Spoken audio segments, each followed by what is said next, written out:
नमस्कार, हमर छत्तीसगढ़ आप देख रहे हैं और मैं हूं आपके साथ अंशिका पाठक। शुरुआत करेंगे बुलेटिन की। महादेव ऑनलाइन सट्टेबाजी ऐप से जुड़े मामले में बड़ी सफलता मिली है। सूत्रों के मुताबिक सट्टेबाजी ऐप के प्रमोटर और मुख्य आरोपी सौरभ चंद्राकर को दुबई में गिरफ्तार कर लिया गया है।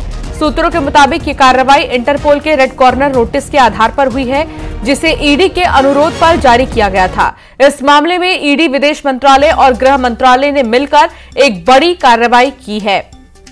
कौन है सौरभ चंद्राकर, ये भी जान लीजिए। महादेव ऐप का फाउंडर है सौरभ चंद्राकर। 6000 करोड़ के मनी लॉन्ड्रिंग का आरोपी है। ईडी ने दर्ज कर रखा है मनी लॉन्ड्रिंग का केस। मामले में कई आरोपियों की गिरफ्तारी हो चुकी है। दुबई से चलाता है महादेव सट्टा ऐप। 2018 से पहले चलाता था महादेव जूस सेंटर। 2020 में साथी के साथ महादेव सट्टा ऐप लॉन्च किया। कारोबार फैलाने के लिए अपनाया गया कमीशन मॉडल। नेताओं और व्यापारियों से साठगांठ का भी आरोप है। अब सौरभ चंद्राकर को लेकर बड़ी जानकारी मिल रही है। सूत्रों के मुताबिक सट्टेबाजी ऐप के प्रमोटर और यही है मुख्य आरोपी, जिसे दुबई से गिरफ्तार कर लिया गया है। युगल तिवारी संवाददाता साथ जुड़ गए हैं। युगल, सूत्रों के हवाले से खबर है कि मुख्य आरोपी सौरभ चंद्राकर को अरेस्ट कर लिया गया है। फिलहाल क्या और जानकारी मिल रही है? जी देखिए, सौरभ चंद्राकर और रवि उप्पल दोनों ये महादेव सट्टा ऐप के किंग पिन माने जाते हैं। भारत में इनकी नागरिकता है और जैसे कि छत्तीसगढ़ के दुर्ग में ये जूस बेचने का काम करते थे। लेकिन अभी जो जानकारी ये भी है कि वनातु देश है, वहां पर भी इन लोगों ने नागरिकता ले रखी है। दरअसल उस देश से किसी तरह के प्रत्यार्पण संधि नहीं है। लेकिन सबसे खास बात यही है कि ईडी के रिक्वेस्ट पर जब रेड कॉर्नर नोटिस जारी किया गया था तो ये दुबई पे ही इनके रहने के लिए इनकी मजबूरी हो गई थी। और अब जिस तरह के सूत्रों के हवाले से जो खबर आ रही है तो देर सवेर जब इनको गिरफ्तार करके भारत प्रत्यार्पण पर लाया जाएगा तो कई अहम खुलासे हैं वो हो सकेंगे। फिलहाल इसे लगभग 5000 करोड़ से अधिक के महादेव सट्टा ऐप के जो मनी लॉन्ड्रिंग का इस मामले है और एक बड़ा जो नेक्सस है इसका जो काम करता रहा है। और महादेव सट्टा ऐप को लेकर के अगर हम पूरे 2 साल की कार्रवाई की बात करें तो सैकड़ों लोगों की गिरफ्तारी हुई है जो पैनल संचालित करने वाले हैं। और इसके अलावा अब किंग पिन की जब तलाश कर रही थी तो ईडी ने पहले भी एफआईआर दर्ज की है और कईयों की गिरफ्तारी हो चुकी है। रायपुर के जेल में भी कई आरोपी हैं जो महादेव सट्टा ऐप से जुड़े हुए थे, उनकी गिरफ्तारी हुई है और जेल में कई सालों से वो बंद है। फिलहाल जब सौरभ चंद्राकर को यहां पर लाया जाएगा तो कई अहम खुलासे हैं वो हो सकते हैं। साथ ही साथ कई अधिकारियों के, पुलिस अधिकारियों के भी एफआईआर में नाम है। इसके अलावा कई राजनेता हैं जिन पर जो इस तरह से प्रश्रय देने का जो आरोप है वो लगा है। तो फिलहाल जब सौरभ चंद्राकर यहां पर आएंगे, पूछताछ होगी, अलग अलग जो जांच एजेंसियां हैं जांच कर रही है तो कई अहम खुलासे हैं वो हो सकते हैं। और हो सकता है उसके बाद और भी गिरफ्तारी है, चाहे पुलिस अधिकारी की कहें चाहे फिर नेताओं की कहें, उनकी गिरफ्तारी है वो भी हो सकती है। जी बहुत शुक्रिया जानकारी साझा करने के लिए युगल। और अभी जिस तरीके से देखा जा सकता है यहाँ पर इस पूरे मामले में जो नजर है वो बनी हुई है पुलिस की भी। आगे बढ़ेंगे और बात करेंगे महादेव सट्टा ऐप मामले में आरोपी रवि उप्पल और सौरभ चंद्राकर की अर्जी पर सुनवाई पूरी हो गई है।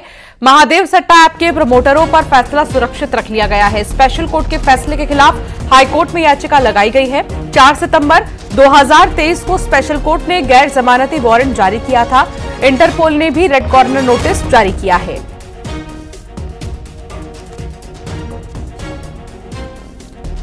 फिलहाल जो फैसला है वो सुरक्षित रखा गया है। इंतजार है कि आखिर फैसला है क्या। न्यूज 18 की खबर का एक बार फिर से बड़ा असर हुआ है। धमतरी में ट्रेन में छात्र की पिटाई करने वाले स्कूल कर्मचारी को स्कूल प्रबंधन ने बर्खास्त कर दिया है। हाल ही में डीपीएस स्कूल के कर्मचारी का वीडियो वायरल हुआ था। ये कर्मचारी ट्रेन में छात्र की पिटाई करते हुए दिखाई दिया था। स्कूल प्रबंधन ने अर्जुनी थाने में इसकी शिकायत भी दर्ज करवाई है। न्यूज 18 ने यह खबर प्रमुखता से दिखाई थी, जिसके बाद जाकर न्यूज 18 की खबर का असर हुआ। ट्रेन में छात्र की पिटाई करने वाले स्कूल कर्मचारी को स्कूल प्रबंधन ने बर्खास्त कर दिया है। डीपीएस स्कूल के कर्मचारी का वीडियो वायरल हुआ था। कर्मचारी ट्रेन में छात्र की पिटाई करता हुआ नजर आया। स्कूल प्रबंधन ने अर्जुनी थाने में इसकी शिकायत भी दर्ज की है और न्यूज 18 ने प्रमुखता से इस वीडियो को दिखाया, जिसके बाद कार्रवाई हुई। धमतरी से अभिषेक पांडे मेरे साथ जुड़ गए हैं संवाददाता। अभिषेक, क्या कुछ कार्रवाई की गई है? बर्खास्त कर दिया गया है? क्या मामला भी दर्ज हो चुका है? बिल्कुल, अर्जुनी थाने में मामला दर्ज किया गया है और ये शिकायत जो की गई थी डीपीएस स्कूल प्रबंधन की तरफ से की गई थी। आपको बताऊं कि जो स्कूल का टूर था 150 बच्चों का, वो नैनीताल गया हुआ था। वहां से वापस लौटते समय एक घटना हुई थी दिल्ली के आसपास और धमतरी आकर जब ये वीडियो वायरल हुआ तब ये पूरी जानकारी लोगों को पता चली और उसके बाद स्कूल प्रशासन को हरकत में आना पड़ा और उन्होंने जाकर शिकायत की। साथ ही साथ उसे नौकरी से बर्खास्त कर दिया गया है, हटा दिया गया है। और अब ये जो कार्रवाई है, आगे जो पुलिस की कार्रवाई और जांच होगी वो रेलवे पुलिस करेगी, क्योंकि घटना ट्रेन के डिब्बे के अंदर हुई है। तो धमतरी अर्जुनी थाना पुलिस ने पूरा जो केस है वो उसे रेलवे पुलिस को सौंपने की तैयारी कर रखी है। जी, बहुत शुक्रिया जानकारी साझा करने के लिए। आगे बढ़ेंगे और बात करेंगे अंबिकापुर की, जहां न्यूज 18 की खबर का बड़ा असर हुआ है। गांधी जयंती के दिन स्कूल खोलने पर कार्मल स्कूल प्रबंधन के खिलाफ कलेक्टर ने सख्त एक्शन लिया है। कलेक्टर विलास भोसकर ने कार्मल स्कूल की सीबीएसई मान्यता रद्द करने की अनुशंसा की है। 2 अक्टूबर गांधी जयंती पर प्रबंधन ने स्कूल खोला था, बच्चों को भी बुलाया और ईसाई धर्म सभा करने का आरोप भी है। सरगुजा कलेक्टर ने स्कूल प्रबंधन को नोटिस जारी किया था। नोटिस का संतोषजनक जवाब नहीं मिलने पर कलेक्टर के एक्शन की बात सामने आई है। नोटिस के जवाब में स्कूल प्रबंधन ने लिखा था कि सिर्फ विशेष वर्ग के बच्चों को ईसाई धर्म की शिक्षा के लिए बुलाया गया था। श्रवण संवाददाता साथ जुड़ गए हैं। श्रवण, और क्या कुछ कहा गया कि आखिर क्यों 2 अक्टूबर के दिन छुट्टी नहीं दी गई बच्चों को? देखिए, 2 अक्टूबर के दिन बच्चों को कार्मेल स्कूल प्रबंधन ने बुलाया था और जिसके बाद जो है हिंदू संगठन को इस बात की जानकारी लगने पर स्कूल के सामने ही जो है हंगामा करना शुरू कर दिए थे और इस खबर को हमने प्रमुखता से दिखाया था, जिसके बाद जो है कलेक्टर विलास भोसकर ने कारण बताओ नोटिस स्कूल प्रबंधन को दिया था। उसके जवाब में कार्मेल स्कूल प्रबंधन ने ये कहा कि स्कूल के बच्चे को हम 2 अक्टूबर को दिन बुलाए थे, लेकिन विशेष समुदाय के बच्चों को भी बुलाए थे और वहां पर जो है ईसाई धर्म पाठ की शिक्षा दी जा रही थी। इसी मामले में जो है सरगुजा के जो कलेक्टर हैं उसने बड़ी कार्रवाई की है और जिस तरह से उनका जो जवाब आया था कि स्कूली जो बच्चों को जो विशेष समुदाय के उनको धर्म पाठ किया जा रहा है, तो इस पर जो है कलेक्टर ने सीबीएसई से मान्यता रद्द करने की अनुशंसा की है और एक बड़ी कार्रवाई यहाँ पर सामने आई है, क्योंकि जिस तरह से हमने प्रमुखता से इस खबर को भी दिखाया था, कलेक्टर का साफ तौर पर कहना है कि जो शिक्षण संस्थानें होते हैं वो उसमें छात्रों को अच्छी शिक्षा दी जाती है, न कि किसी विशेष धर्म के बारे में उसको शिक्षा करना चाहिए। क्योंकि अगर किसी बच्चे को अगर विशेष धर्म की शिक्षा दी जाती है तो आगे वो जब बड़े होंगे तो वो उसको किसी एक धर्म में ही उसको मान्यता रहेगी और अन्य धर्म के जो बच्चे रहेंगे उनको कुंठित नजर से देखेंगे। ऐसे में जो है जो एक बड़ा एक्शन जो है सरगुजा कलेक्टर ने लिया है और जिला शिक्षा अधिकारी को भी लेटर भेजे हैं और केंद्रीय के जो सीबीएसई के माध्यमिक शिक्षा मंडल होते हैं उनको भी एक चिट्ठी भेजा गया है और इसके जो केंद्रीय जो माफ कीजिएगा कार्मेल स्कूल के प्रबंधन की मान्यता रद्द करने की मांग की है। तो एक बड़ी कार्रवाई खबर दिखाए जाने के बाद देखने को मिला है। बहुत शुक्रिया जानकारी साझा करने के लिए श्रवण। और ये बड़ी कार्रवाई की गई है, हालांकि वाकई में इस बात को लेकर अब तमाम तरीके के प्रतिक्रियाएं भी आ रही हैं। मुंगेली की बात करेंगे। आत्मानंद स्कूल के भवन निर्माण में लेट लतीफी पर कलेक्टर ने नाराजगी जताई है। समय पर काम पूरा नहीं होने पर कलेक्टर राहुल देव ने भारी पेनल्टी लगाई है। निर्माण कार्य करने वाले ठेकेदार पर 35 लाख रुपए का जुर्माना लगाया गया है। लोरमी, पथरिया, सरगांव, लालपुर और मोतिमपुर के स्कूल भवन का निर्माण अभी तक पूरा ही नहीं हुआ। 5 फरवरी तक स्कूलों के भवन का निर्माण पूरा करने के निर्देश दिए गए। प्रशांत संवाददाता साथ जुड़ गए हैं। प्रशांत, क्या कुछ निर्देश में बताया गया? जी, मैं बता दूं कि बेहतर शिक्षा के लिए स्कूल भवन का होना काफी आवश्यक है, लेकिन जिस तरीके का निर्माण कार्य मुंगेली जिले में चल रहा है, मुंगेली के लोरमी, पथरिया, सरगांव, मोतिमपुर और लालपुर, जहां आत्मानंद स्कूल के भवन निर्माण में काफी लेट लतीफी हो रही है और लगभग अप्रैल 2024 में ये भवन पूर्ण हो जाना था, लेकिन 8 महीने बीतने के बाद भी भवन का कार्य पूरा नहीं हो सका है, जिसको कलेक्टर ने संज्ञान लिया है और कलेक्टर ने साफ निर्देश दिया है कि यदि अब लेट लतीफी होगी तो उनका जो लाइसेंस है वो भी रद्द किया जाएगा। साथ ही 45 लाख रुपए से अधिक की पेनाल्टी लगाई गई है जो ठेकेदार हैं, और ठेकेदार लापरवाह ठेकेदारों पर FIR तक की बात कही गई है यदि इस तरह की कोताही और लापरवाही बरती गई कार्य में तो। क्योंकि बच्चों को भी जिस तरह शिक्षा दी जा रही है, काफी 2 पालियों में स्कूल लगाया जा रहा है, ये बच्चों को बैठने की दिक्कतें हो रही है और दूसरे अतिरिक्त भवनों में स्कूल लगाई जा रही है, तो जिसके चलते कलेक्टर ने इस पूरे मामले में गंभीरता दिखाई है और संबंधित विभाग और संबंधित ठेकेदारों को नोटिस भी जारी किया गया है। बहुत शुक्रिया जानकारी साझा करने के लिए प्रशांत। बिलासपुर से खबर है, जहां सिरगिट्टी थाना क्षेत्र में पुलिस ने बड़ी कार्रवाई की है। तलवार लहराकर दहशत फैलाने वाले 4 आरोपी को गिरफ्तार किया गया है। आरोपियों से सफेद कार, 2 चाकू और 1 तलवार बरामद की गई है। सभी आरोपियों को जेल भेज दिया गया है। ऑपरेशन प्रहार के तहत अवैध गतिविधियों पर पुलिस ने अभियान चलाया है। उमेश मौर्य संवाददाता साथ जुड़ गए हैं। उमेश, सिरगिट्टी थाना क्षेत्र में बड़ी कार्रवाई पुलिस की तरफ से की गई, क्या कुछ मौके से मिला है? देखिए, बिलासपुर पुलिस ऑपरेशन प्रहार चला रही है। लगातार गुंडा बदमाशों पर नकेल कसने के लिए अभियान के तहत जो चाकूबाजी और गुंडागर्दी के जो मामले निकलकर सामने आ रहे हैं उस पर अंकुश लगाने ये अभियान चलाया जा रहा है। इसी अभियान के तहत 4 जो गुंडा बदमाश हैं उनको पुलिस ने हिरासत में लिया और उनसे 2 चाकू, 1 गाड़ी जो कार है वो बरामद की गई है। कुल मिलाकर कहें तो बिलासपुर में जिस तरीके से बढ़ता अपराध है उसको लेकर SP रजनेश सिंह ने एक अभियान छेड़ा है और इस अभियान के तहत लगातार गुंडा बदमाशों की धरपकड़ की जा रही है, उनको सलाखों के पीछे भेजा जा रहा है। उद्देश्य केवल इतना है कि जो लगातार अपराध बढ़ रहे हैं उस पर किस तरीके से अंकुश लगाया जाए और बढ़ते अपराध को रोकने के लिए ये अभियान लगातार जारी है। बिलासपुर पुलिस के तहत ये सिरगिट्टी में ये पूरा मामला निकलकर सामने आया था, जहां पर आए दिन चौक चौराहों पर ये जो बदमाश है तलवार लेकर गुंडागर्दी और तलवार लहराते हुए दहशत फैलाने की कोशिश करते थे, जिसके बाद पुलिस ने इनको गिरफ्तार कर लिया है और इन्हें जेल भेजा है। जी, बहुत शुक्रिया जानकारी साझा करने के लिए उमेश।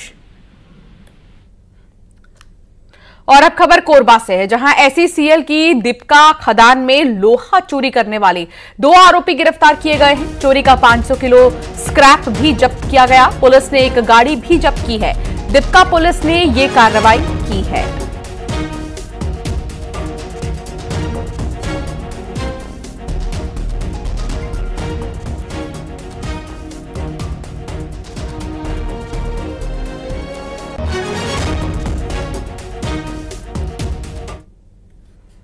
रायपुर में हेरोइन के साथ पुलिस ने 3 आरोपियों को गिरफ्तार किया है। पुलिस ने करीब 4 ग्राम हेरोइन बरामद की है। पुलिस ने आकाशदीप, हरप्रीत और अवतार सिंह को गिरफ्तार किया। गिरफ्तार तीनों आरोपी पंजाब के रहने वाले हैं।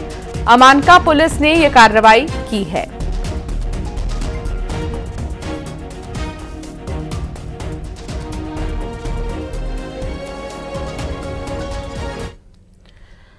गरियाबंद में एक तेंदुआ शिकार करते हुए कैमरा में कैद हुआ है।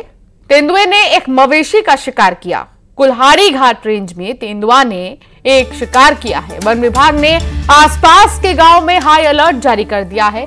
वन विभाग के ट्रैप कैमरा में तेंदुआ भी कैद हुआ।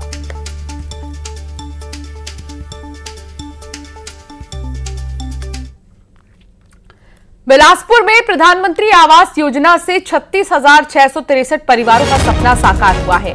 डेप्यूटी CM अरुण साव ने 36,000 से भी ज्यादा परिवार को पक्के मकान की सौगात दी। हितग्राहियों को आवास स्वीकृति पत्र और प्रतीकात्मक रूप से घर की चाबी सौंपी गई है। इन परिवारों को पहली किश्त के रूप में 132 करोड़ रुपए से भी ज्यादा की राशि जारी की गई है। अरुण साव ने कहा कि प्रधानमंत्री आवास योजना गरीबों के सपनों को साकार करने वाली योजना है।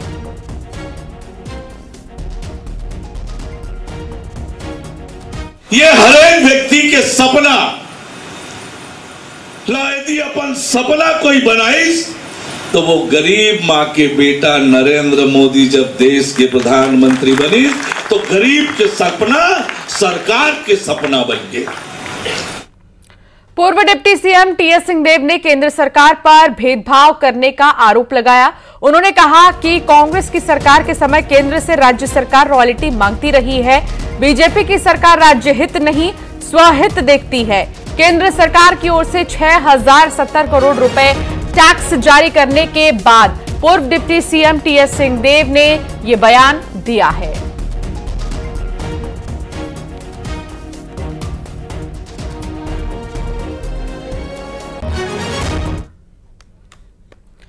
सख्ती में नवरात्र में युवक ने अनूठी आराधना की। शरीर के ऊपर ज्वारा उगाकर ज्योति कलश जलाया है।